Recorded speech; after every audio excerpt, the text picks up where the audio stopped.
Hey, good morning, folks. I think we have Dr. Anthony Chaffee here today. Anthony, are you there?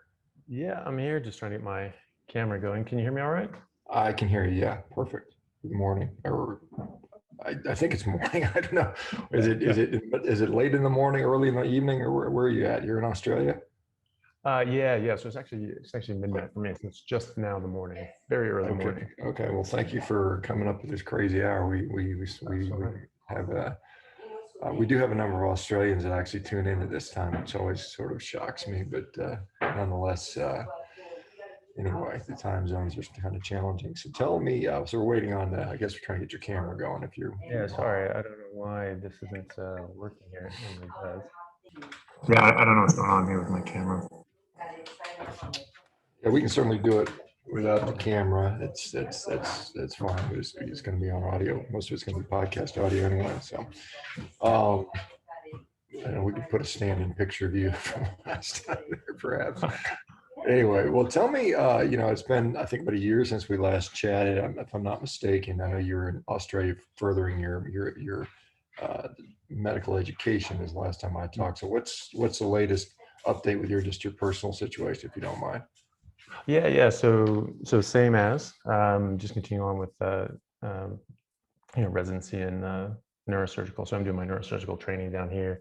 When I first spoke with you back in 2018, I was just back from Bangladesh. During that time, the reason I was able to go to Bangladesh was because I was taking some time off. I left my original training program for a family emergency with my folks I've spoken about before, and I was able to go down to Bangladesh because of that, because I was a bit of a free agent, and so when I was looking to get back into training, I had friends down in Australia, and they enjoyed it down here, and I could kind of go anywhere, so I just picked down here. So yeah, just continuing on with that, and yeah, so it's just it's long hours as you'd expect, but no, I'm really enjoying it and being able to incorporate everything that I've learned over the years on diet, nutrition, and so forth in my practice now, and actually gotten several of the people in the office and the team have actually gone onto a carnivore diet as well, and so they're very into it now as well. Yeah, interesting. Are you, I'm sorry, are you, I know it, well, you probably don't know how much time you have right now. I know when I did my surgical residency, and that was 20 some years ago, and it was probably worse than it is now. But I don't know what the Australia situation is. In the U.S., it was pretty hour intense. I mean, I managed to continue to lift weights and train, but as far as playing competitive sports would have been a big challenge just because of the unpredictability. Are you doing any of the rugby stuff anymore? Or is that something that you can't do anymore? I did the first year I was here, but then it just got too busy. Like like you say, like it's very hour intensive, especially for what I'm doing now. It's a little better now, but there was a period there that I was doing like 130 hours a week. And it was sort of week after week, and and a normal week would be like 90 hours. Which is pretty standard for residency. So at first I was able to do that, but then yeah, it just got to be quite a lot. So I still work out when I can, still go to the gym when I can, not keeping up with it as much as I want to.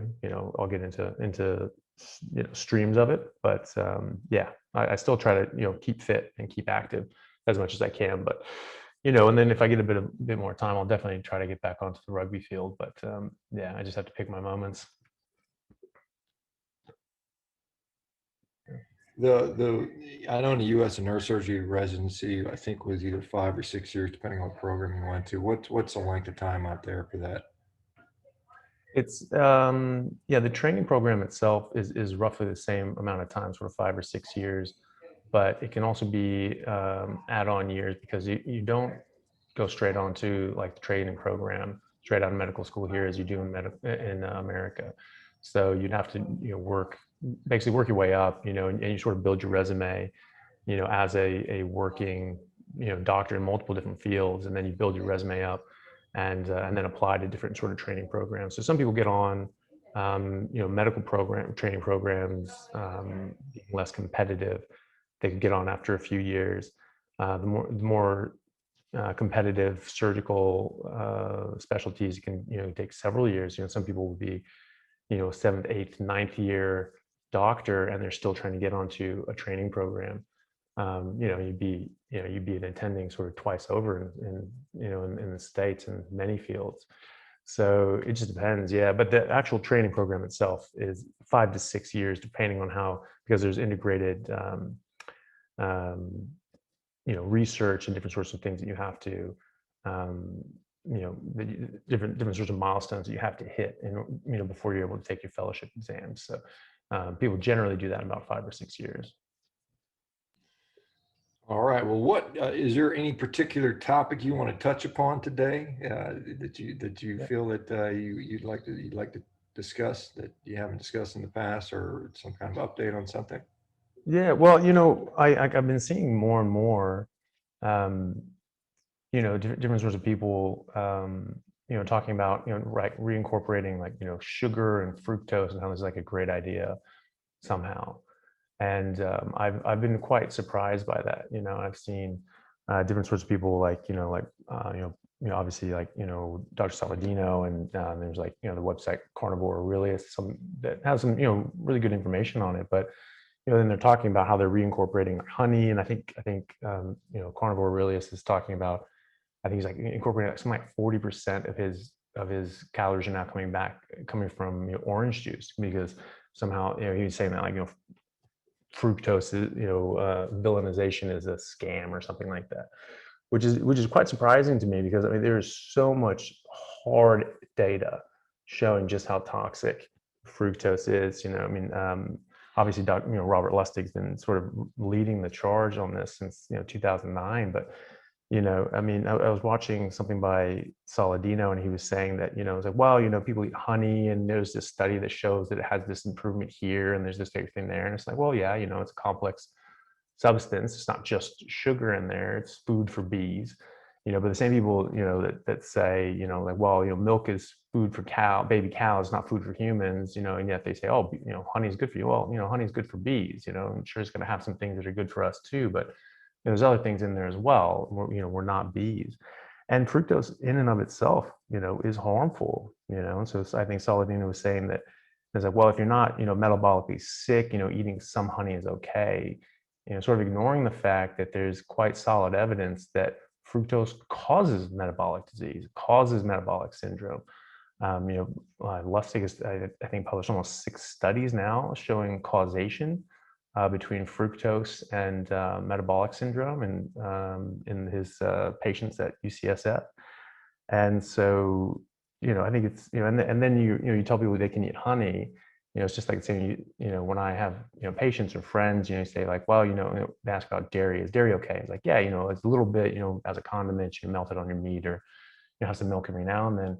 And then people take that and then go to Costco and buy 3 pounds of halloumi, and just like, that's all they eat for 2 days, and like I've actually had friends that do that. And, so I think telling people that, like, honey's okay, honey's good, they're going to be misled in a certain way, and B, they're going to eat a lot more of it than they should. I mean, your body can handle a certain amount of it, but your liver will get overloaded, and you will get this metabolic stress.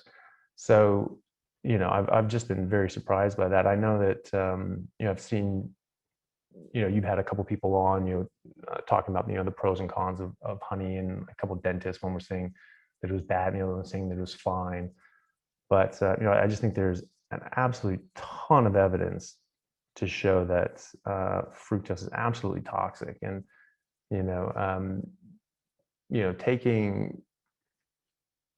taking something that is in the like, yes, honey is not the same as sugar. That's fine. It has other things that are good for you, and that's fine. But it also has this thing called fructose, which causes huge oxidative stress, de novo lipogenesis in the liver, insulin resistance, all these different sorts of diseases. So I try to caution people against that. So I don't know your views on that. I think that you probably be sort of in my camp on that one. But that's one thing that I've been seeing now, is that a lot of people are adding back in honey and fruit juice and things like that. I think that's a really bad idea.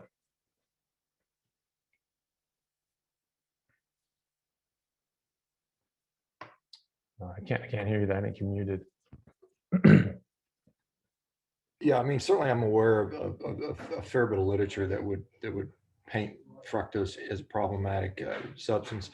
Much of it is kind of dose dependent, to be fair. I mean, I've seen a number of studies looking at a certain threshold, it becomes a problem. I think that, we have people that do okay with that. There's people that, I think there's people that, like somebody pointed out, there are people that are sugar addicts, and they look at this as a way to justify it. I mean, certainly that's occurring.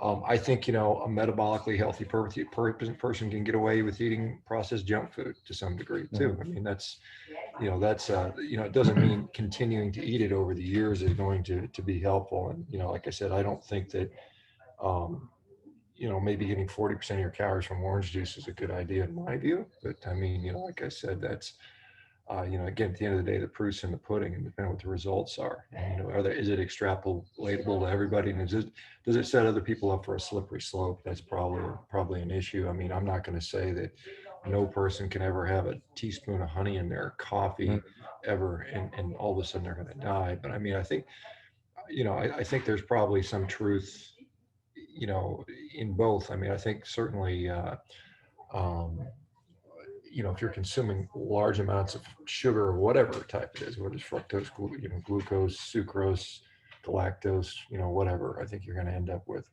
perhaps some issues. I mean, some of those things you point out. I mean, let's just, just to dwell on this a little bit, because I think it is an interesting topic.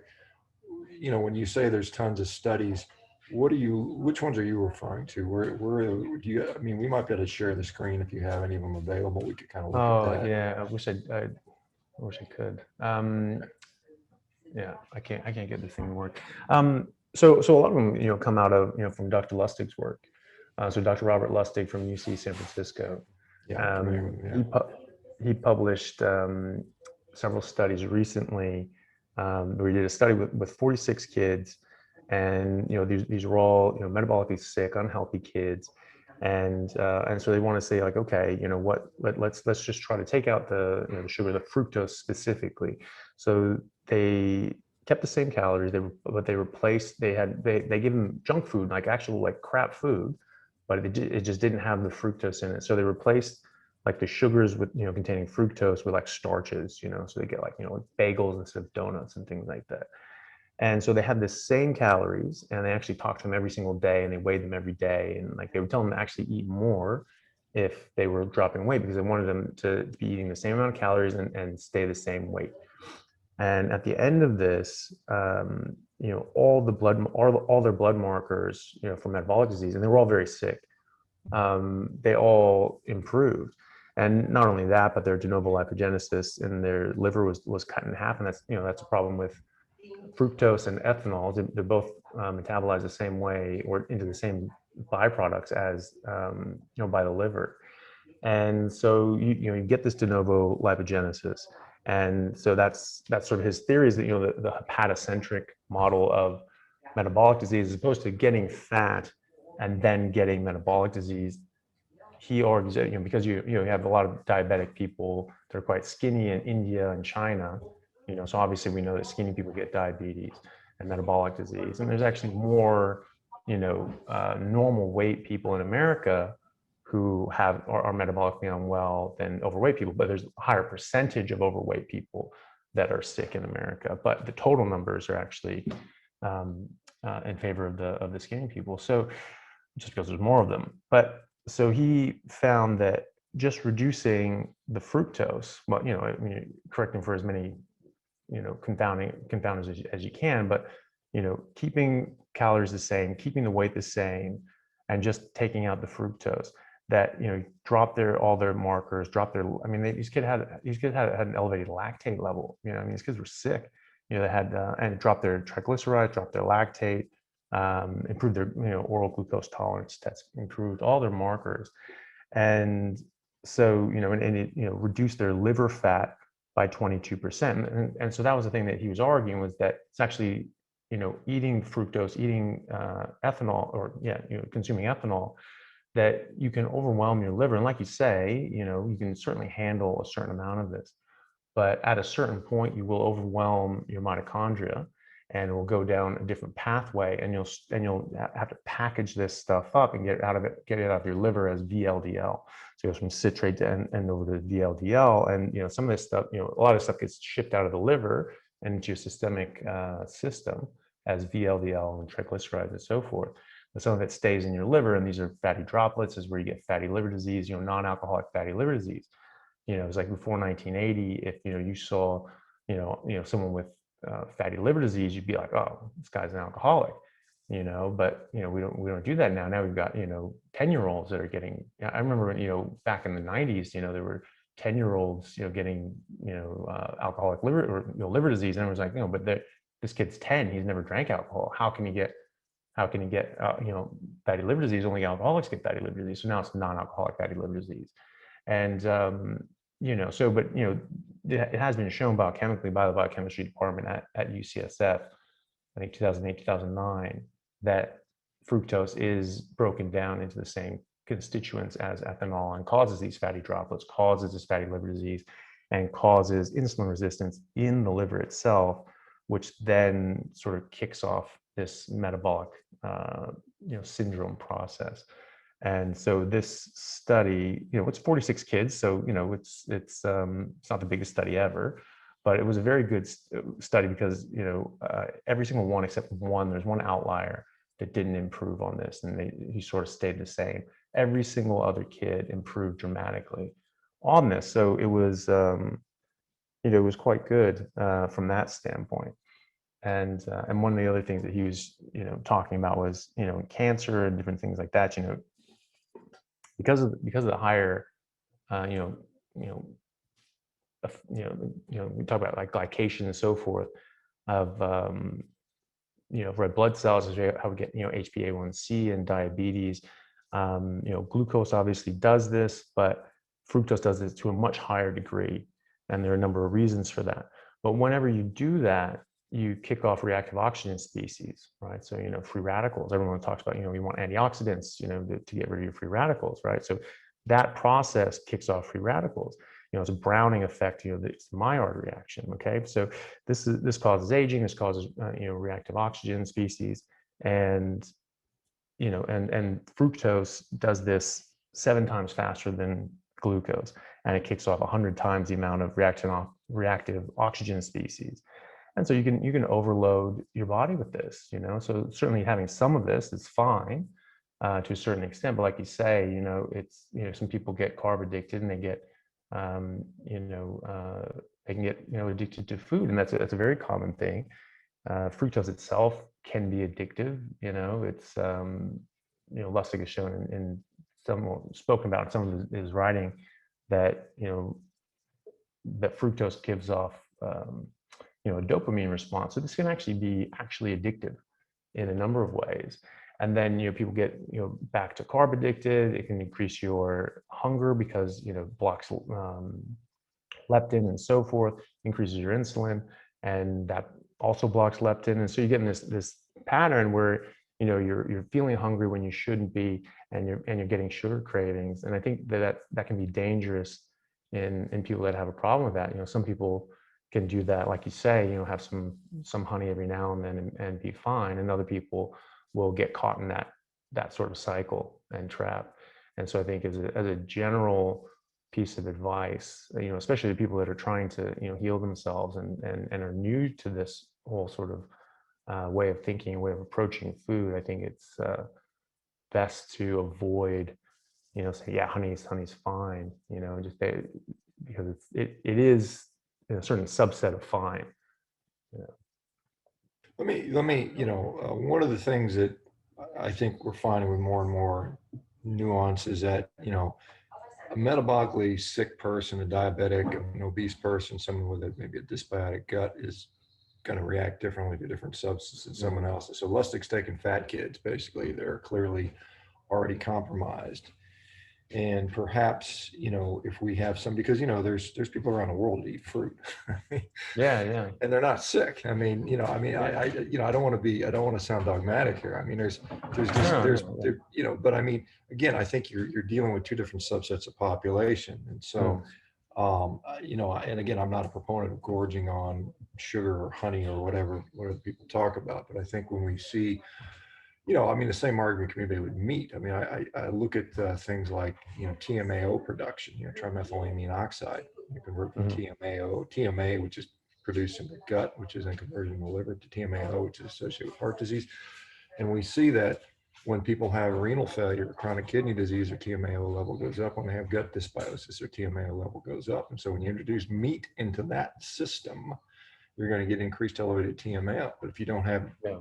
if you're not dealing with gut dysbiosis, and what causes these things, you know, kidney failure, gut dysbiosis, probably, you know, chronic exposure to a modern diet. And that's, you know, Yeah. a lot of things. It's not meat. Meat is not a modern diet food. Meat is an ancient food. And so I just Yeah. wonder if there's some of that, you know, because I've seen the studies. Believe me, I've read lots and lots of studies on fructose, and I've cited them. And at the same point, you know, because I think it makes sense to give some level of you know, background and balance to this stuff. Let me ask you, as far as you know, so we have a lot of, you know, we have a lot of people that are addicted to carbohydrates or junk food, and I think it's probably more fair to say junk food than carbohydrates in many cases. I mean, I Yeah. think, you know, most of us, cookies and cakes and pizzas and those things are not by definition straight up pure carbohydrates. There's not a lot of people that are mainlining table sugar. I mean, Yeah. nobody does that really, and so I think it's fair to point out that, you know, certainly adding sugar to a substance makes it incredibly addictive, but is it Mhm. straight up sugar by itself? There's probably some people that would just sit there and eat table sugar. I mean, there's a few. I mean, I close to do that when I was a kid. When I was eating, well, Yeah. I would eat, you know, entire cans of frosting when I was a kid. Yeah. Yeah. In there, Or you like, know, cake frosting pan, you yeah. know, and that type of stuff. So it's very, you know, I can see the addictive nature of that. And yeah, I mean, I certainly, you know, honey is obviously an old food as well. I mean, honey's been around a lot longer than table sugar has, and I don't think that the access to that was that high. You know, I know that No. that is so. But what you know, so we have de novo lipogenesis. I mean, you know, and fatty liver is largely is sort of caused by de novo lipogenesis, but de novo Mhm. lipogenesis is also something that's normal. I mean, we need to produce fat. You know, that's what our liver does. Yeah. It makes fat, so we use some of those fats. So how do we, you know, again, these are some of these things. It's like, you know, glucose production is normal, but then there's too much, and so the question is, just Yeah. because something causes something to happen, is it a problem, or is it a problem when, you know, when it's too much? And that's I guess that's the question there. Yeah. Lustig, I think, you know, so I mean, by Lustig's argument, you know, he's done isocaloric substitutions of fructose with starch, and so by his, then he would say that starch is a relative health food compared to fructose. Is that a fair assessment, or what would you say I to mean, that? yeah, I mean, yeah, I mean, you could say, yeah, relatively, yeah, but but he was, he was trying to give them, like corn dogs and things like that, like unhealthy kid food that they would eat, but it just didn't have the added sugar, and so because he was just trying to show that you could still eat unhealthily and not have these metabolic issues, and there was some sort of causative factor that he was trying to piece through, and he argues that it's the fructose. But yeah, of course, we need to make de novo lipogenesis. We have to do that. Fructose. There isn't really anything that obviously you need glucose, right? This is the stuff of life. We can use fructose, but it's not like an essential nutrient. There aren't really any there aren't any processes that I know of that require fructose and won't have any other substitute.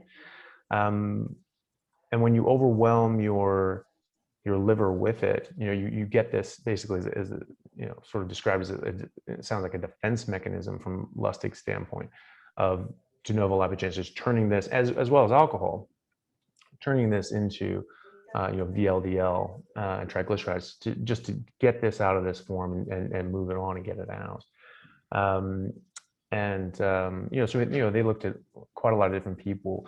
They looked at body habitus. They looked at people that were overweight and where this fat was stored. They found people that obviously had fat on the outside of their body. They were less likely to get metabolically sick as people that had intra-abdominal fat, the visceral fat. And these people actually did studies when they controlled for these different things, and people with liver fat. They found that when you controlled for the liver fat, they couldn't find an association with metabolic disease with the other types of fat deposit. But when you controlled for the other types of obesity or other types of fat deposit, like visceral fat and abdominal fat, that the liver fat was a very good predictor of who was getting metabolic disease and who wasn't. And it's I mean, and it causes absolute ton of other reactions as well. He makes an argument. He's trying to formulate studies to show that fructose is has a causative nature in cancer production and so forth. And he goes into a lot of interesting talks about this and studies talking about how fructose can break down into different things like methyl glyoxyl that binds to AMP kinase, which is very involved in your metabolism of energy. It turns on your mitochondria. It turns off other things that make your cells grow. It makes cancers grow. And so when you have AMP kinase turned off, this is a time where your cells can grow and cancers can grow and so forth. And you need a special constellation of a bunch of different factors going on, obviously, but this is one of them. And so fructose can actually, bind to that AMP kinase and then knock it out. And so this can slow down your cellular metabolism. So even if it doesn't give you cancer, I mean, it's not going to be good for you.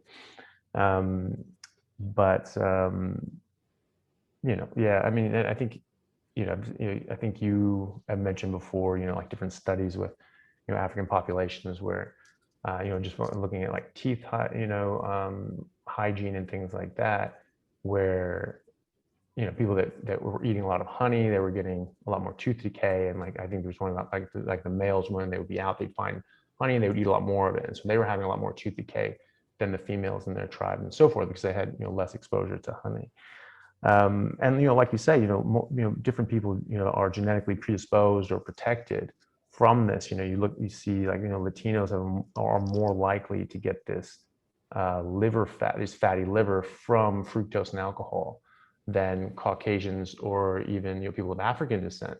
And so and people of African descent are even more protected than Caucasians. So that's why you see in African American populations and so forth, they have to be quite obese before they start getting metabolically sick. Because they have a sort of protective mechanism where they'll kick out more of this breakdown product out of the liver and won't deposit it in the liver as much as, say, a Caucasian or Native American Latino descent would.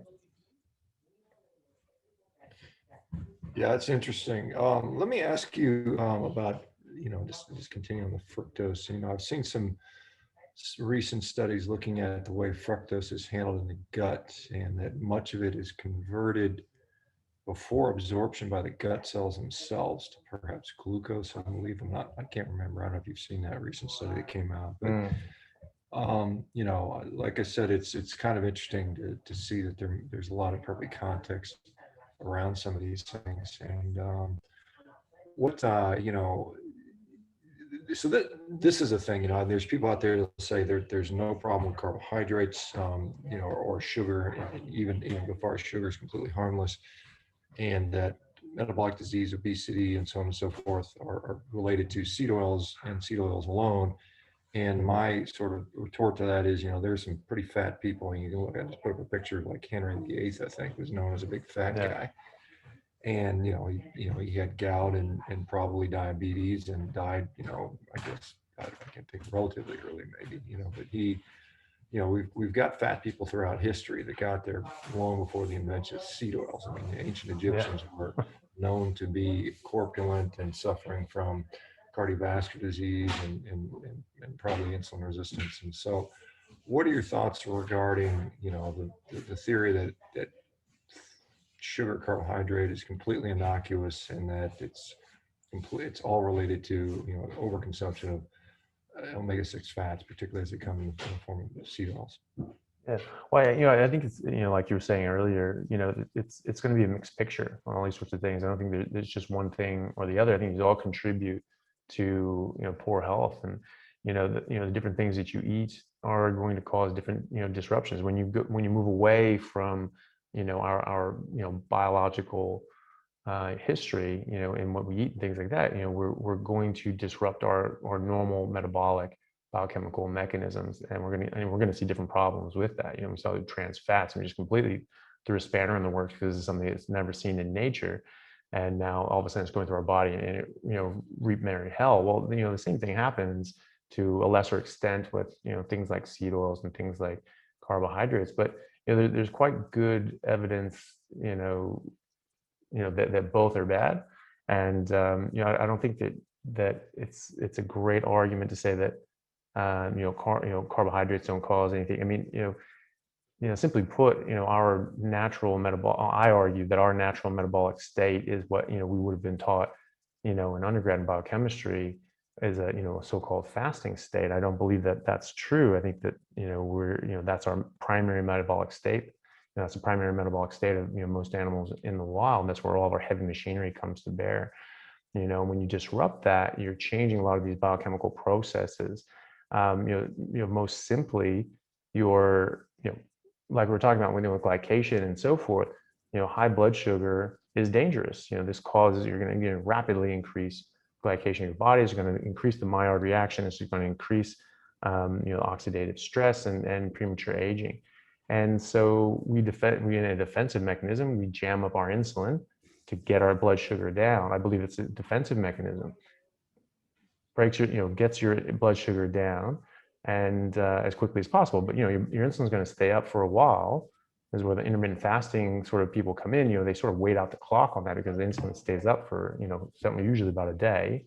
It's taught in biochemistry classes about 24 hours. But around whatever 16 to 24 hours. And so during this time, insulin's up, and now your blood sugar is dropping too low. You don't feel well. You feel tired, and so you want to eat more. You want to eat some carbs. How people say you have to eat carbs or burn carbs, and so they do. But insulin also blocks leptin, which is obviously what is produced from your adipose tissue and tells your brain that you're hungry or satiated.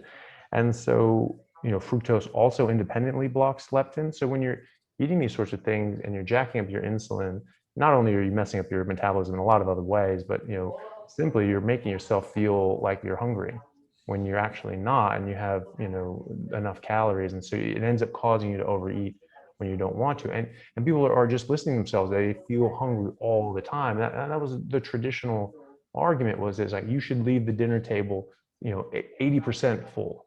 You should always leave a little bit hungry, and somehow that was normal. I don't know why we would have these instincts and these senses if we weren't allowed to listen to them, and we can't trust our vision, we can't trust our taste. That's another major one, taste. I mean, a lot of these seed oils and things like that, they're very bitter. That's a good evolutionary indicator that there's something in there that's not good for you. Animals don't, I wouldn't imagine they go around eating, bad tasting things. That's one of our major senses. And we're told that no, all these things that taste very bitter and very foul, those are the ones that are good for you. But this nice big steak that's making everyone's mouth water, like no, that's what's bad for you. I don't see how that can be. Sugar's an outlier, but it's thought that's because there aren't any plants that really are very sweet that are acutely poisonous to us. And so we've sort of evolved to recognize that as a safe hit of energy. Like, if we're starving, we need something, we can eat this and we'll be safe. But, obviously there's downstream effects of that. No, I don't think that ignoring, that we should be in a state where we ignore our hunger taste, or hunger and satiety signals. If we can't trust our hunger and satiety signals, that means something's wrong. We've disrupted our natural system. And so, and you see that very clearly when you eat carbohydrates. So I think that's one of the reasons I argue that we're not supposed to be in that state, that our so-called fasting state is our primary metabolic state. There was also a study in 1981 that looked at wolves, and the same argument. It was like, oh well, you need carbs to burn carbs, but wolves don't eat carbs. So do they burn carbs? Do they have blood sugar? Do they have liver glycogen? Do they have muscle glycogen? And they found out that yeah, they do, and it's rock solid. It doesn't change. Whatever they're doing, it's very stable. So if they're hunting, if they're after they're eating, right before they finish the kill, right before they've eaten the kill, when they're resting, all these sorts of things, their blood sugar, liver glycogen, muscle glycogen was very stable. And they would find that it's sort of a lower level of their liver glycogen would be lower than say someone who was carbo loading, like packing up a lot of carbs in their liver if they were going to go run a marathon or something like that. But it stayed solid. So their body was replenishing their liver glycogen continuously from their fat stores. And so, while they had a lower total level of glycogen than someone who carbo loaded, it's basically unlimited. It just looks lower, but it actually never runs out. Whereas a person who has, carbo loaded, their insulin's still up. So that's blocking the new formation of glycogen and blood sugar and so forth, because it blocks lipolysis, it blocks proteolysis. And the simple way to think of it, insulin forces energy into cells, it doesn't allow it to come out of cells. And so now you've carbo loaded and you have all this glycogen there, and that's fine. You've got a lot of glycogen, but it will run out. Whereas if you never got into that process in the first place, you just keep going. And so I think for those and other reasons, I don't think that carbs, were a normal part, or a daily part of our diet. I'm sure we ate these things sometimes, but especially like honey and so forth. But I don't think it was a major part. I don't think it was a daily part of our diet, and I don't think that it's biochemically beneficial for us to be in that state quite often. Seed oils, like you say, the balance between omega-6s and omega-3s, that's a problem. You have way too high levels of omega-6s in these seed oils, and plus a lot of other sort of toxic elements. The way I think of it, is like evolutionarily, plants defend themselves by being poisonous. That's their defense. Every living thing has a defense, and that's theirs. While animals can run away or fight back, plants can't. So they use poison as their main deterrent. And so, if you think about it, all living things, generally will protect their babies more than anything, right? And a seed is a plant's baby. So that's, generally where you'll see quite a high concentration of different sorts of poisons and things like that. It's quite a lot of, interesting work. I've started, looking at different, botanists and things like that, and looking at their work. This is very interesting. I mean, the botanists, any botanist can tell you that, plants are trying to kill you. Like these things do not want you to eat them. And they have a lot of different mechanisms to stop you from doing that. And so, and I think that seeds and especially are very bad for you, because this is the baby. So this is where there's packed with the different sorts of toxins and so forth. But then when you get the seed oils out, they're actually very unstable. They break down into reactive oxygen species and different sorts of unstable products that cause oxidative stress in your body. And obviously it's even worse to cook with them, because if you take chemistry or anything like that, you find that any 10 degree Celsius increase in temperature, you're going to double the reaction rate of whatever you're doing. And so if you're cooking with this stuff, you're increasing this reaction, this breakdown into these toxic elements by millions and millions and millions of times. Just getting up to a normal cooking temperature, rapidly increases. So I mean, I don't eat carbohydrates. I don't eat sugar, especially don't eat sugar. But I also, I don't use any sort of oils or anything like any sort of plant oils or anything like that. And, I used to like olive oil. I think a lot of people do. I've tasted it, not recently, not in years, but, when my taste became much more, they really adapted and changed when I went, back to carnivore. And all of a sudden I had some olive oil. It was so bitter. Yeah, I think someone put them on my eggs at like a restaurant, and it was just so bitter. And I was like, this tastes disgusting. Whereas like normally that would be a flavor that people like. But yeah, no, I think they're both quite harmful, and I don't think you can just blame one of them. Lustig tries to blame everything on fructose. He's a big proponent of that, and I think that it has a big part of the blame to share, but obviously there's more to it than just that, I'd say. Let me just, because you mentioned, dogs, and there's some interesting, data on sled dogs, that they've, I think, might have published on this, but looking at these elastic and sled dogs and iditarod components, the ones that do the best are the ones that are fed a pure diet. Those guys have the best performance. Again, humans aren't dogs, but we do have some very similar physiology, even though we're not exactly the same. So I think it's interesting. And I'm just wondering, when you go through the animal species kingdom in general, and you think, the majority of animals that have ever lived on planet Earth, have been basically carnivorous. I mean, this is, from a species number, an absolute number of species. Now, there's a lot of herbivores. There's a lot of grazing, herds of these giant herbivores that eat grass. But, even though they're eating grass, it's certainly not a high fructose diet. And it is maybe even arguably not that high of carb relative to the amount of fiber they're taking. And so they're, obviously they're converting it through microbiome to short chain fatty acids. So we've seen that they're basically actually what they're actually absorbing is a higher fat diet. But I mean, there's a few animals that do eat fruit. You think, some of the ones that live in trees, including some of the primates like monkeys and some of these others, and then bears. But I think it's kind of interesting to look at the fact that there's not that many animals overall that do subsist on fruit, at least not consistently, throughout the year. So like a bear will, has been known to eat a bunch of berries before they hibernate, because where bears live, there's not a lot of fruit year round, I don't think, for the most part. I wouldn't think so. See if humans may fall in that same pattern. Some people suggest seasonal eating patterns where maybe in the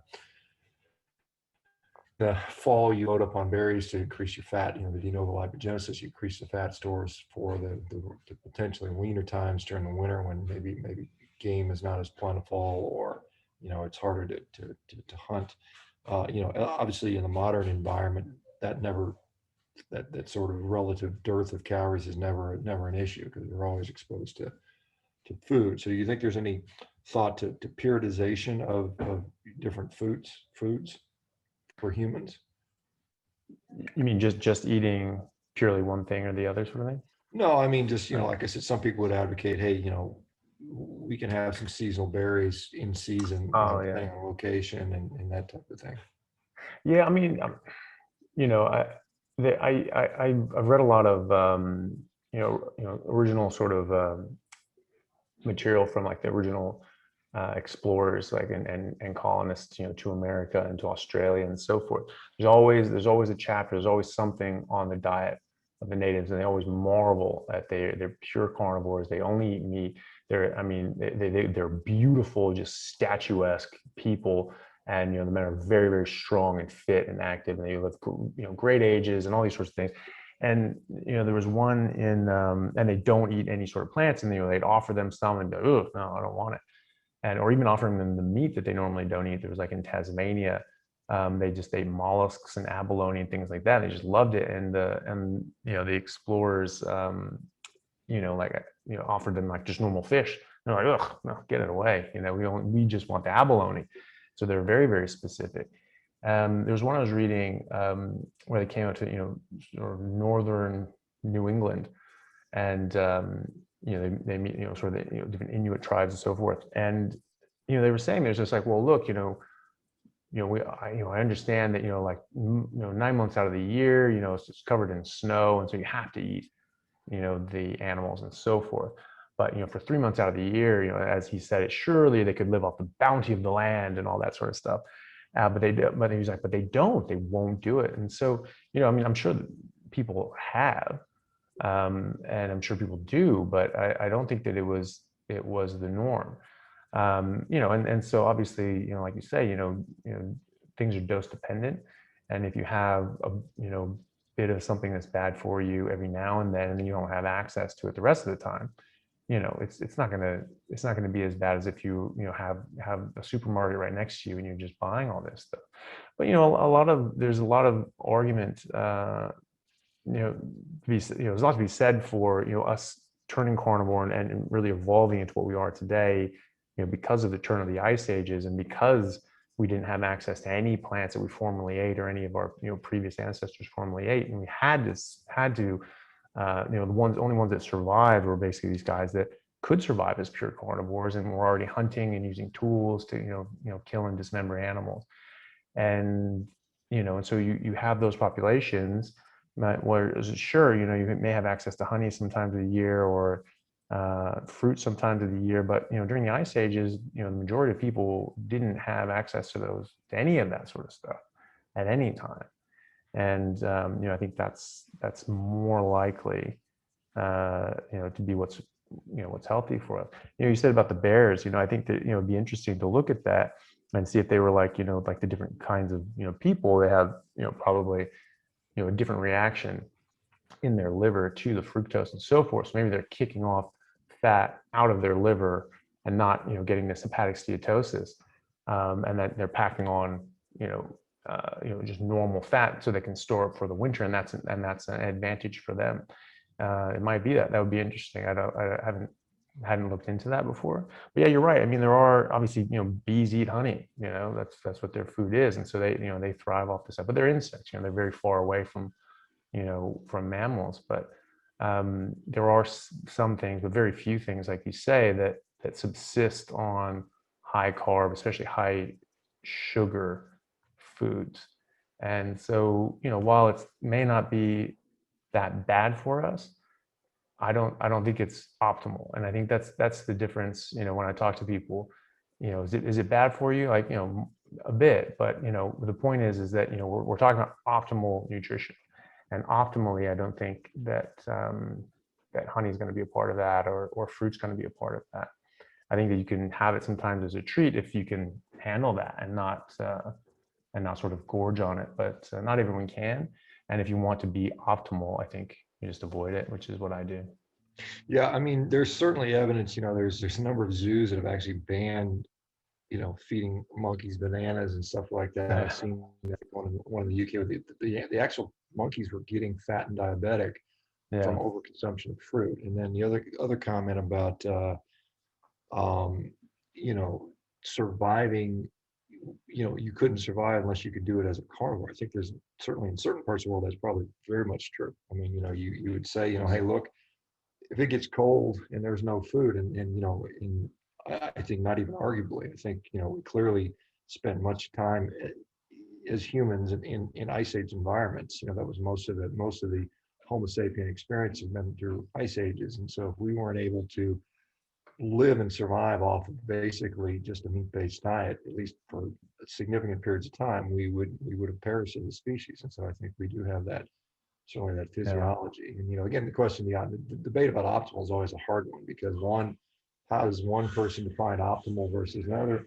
It's I mean, if you listen to vegans, it would be how much carbs can you eat, particularly when you're listening to vegan diabetic doctors, how much carbs can you handle and how much insulin do you need versus how well controlled is your glycemic control. So people are the outcomes are going to be whatever you want it to be. I mean, some people think optimal is how many animals did you eat versus not eat, or whatever. I mean, there's so many ways to define optimal. So yeah, fair. I think it's fair commentary.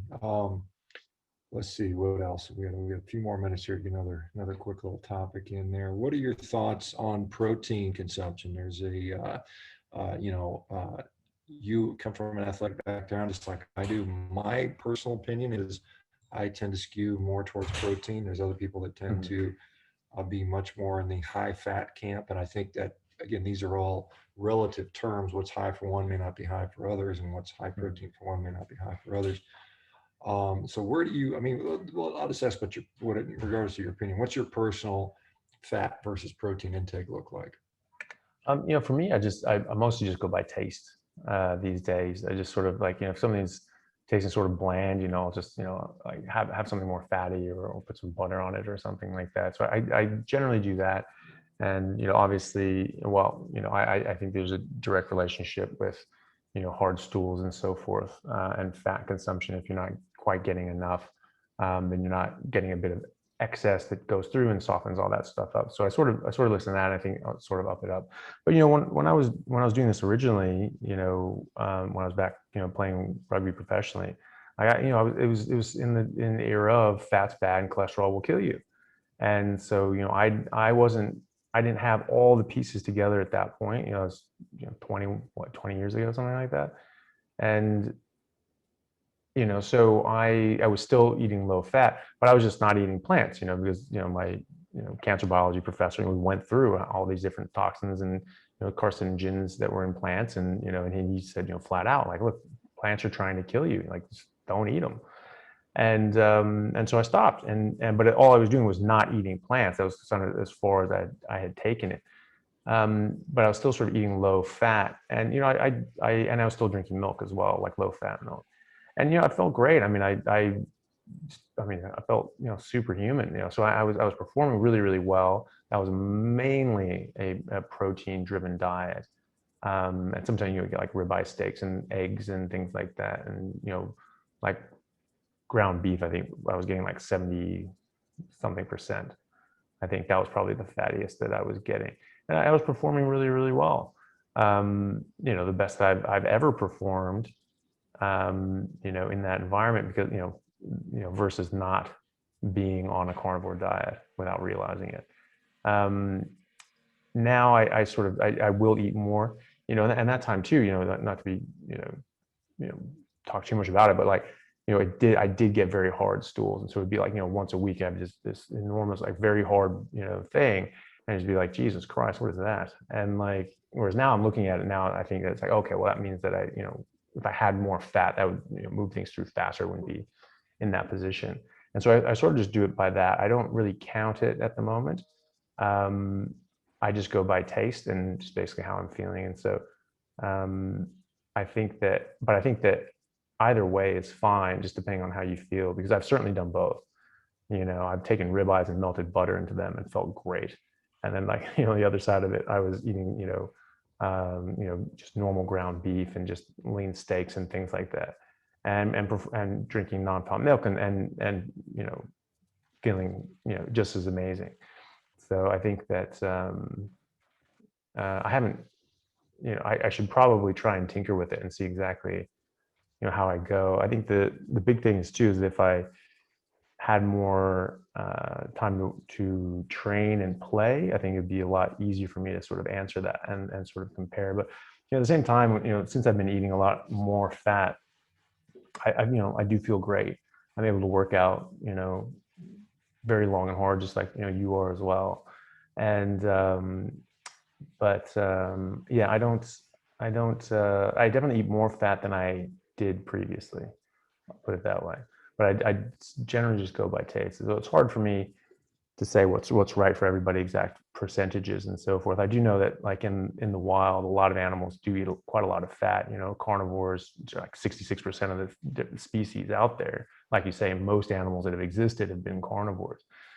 They go after the fat predominantly, and if you're out camping, this and that, you have some fat out there. Usually the animals try to break in, they'll try to eat the fat first, and and like you say, herbivores, they break down fiber into short chain fatty acids and so forth. So I think that fat's a very good part of the diet, and that quite a lot of animals get a high proportion of their calories from fat.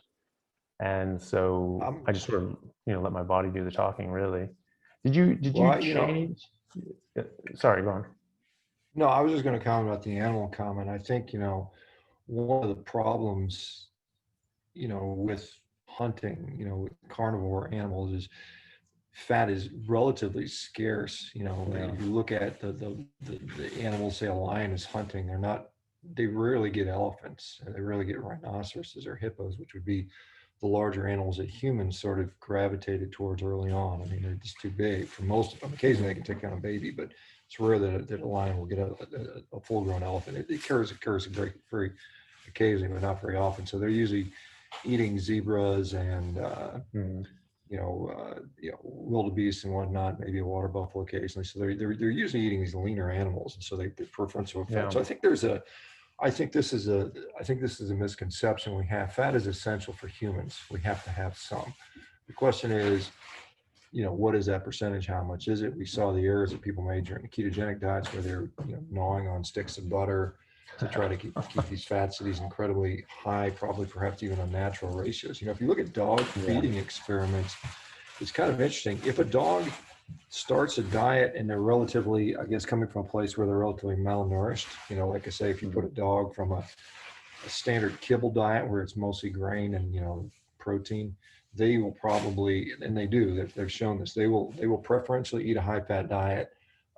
They'll self-select if it's given to them for a period of time, and then they will resort to a leaner diet as a sort of kind of meet those nutritional metrics, I suppose. Maybe they've refilled their fat soluble vitamin tank, and now they prefer a little bit leaner. So I don't know that humans do that. There may be some evidence to suggest that we need to get periodic amounts of fat or a certain amount of fat, and then beyond that it becomes maybe superfluous. For some other people seem to thrive on 80-90% fat and higher.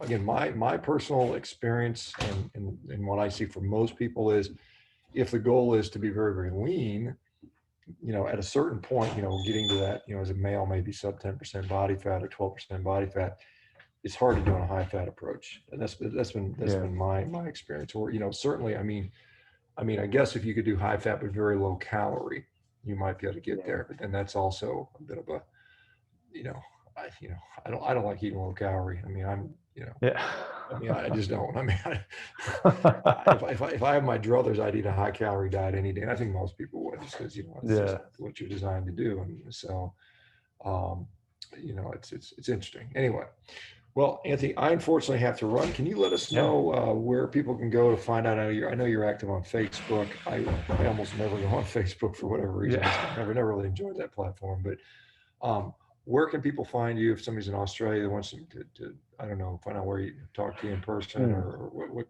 How do they get a hold of you?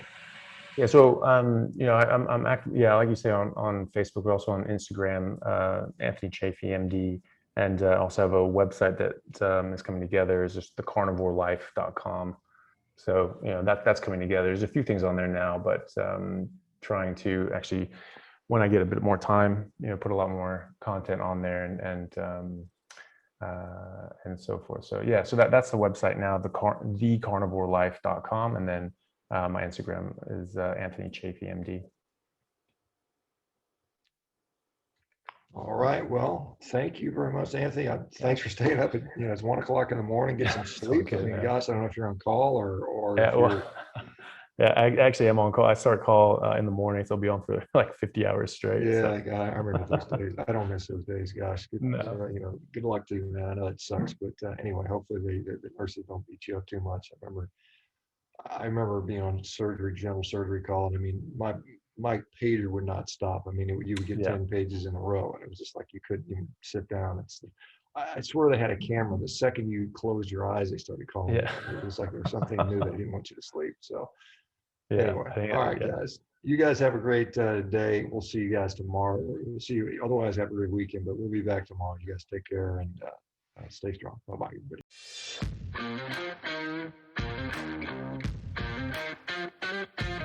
everybody.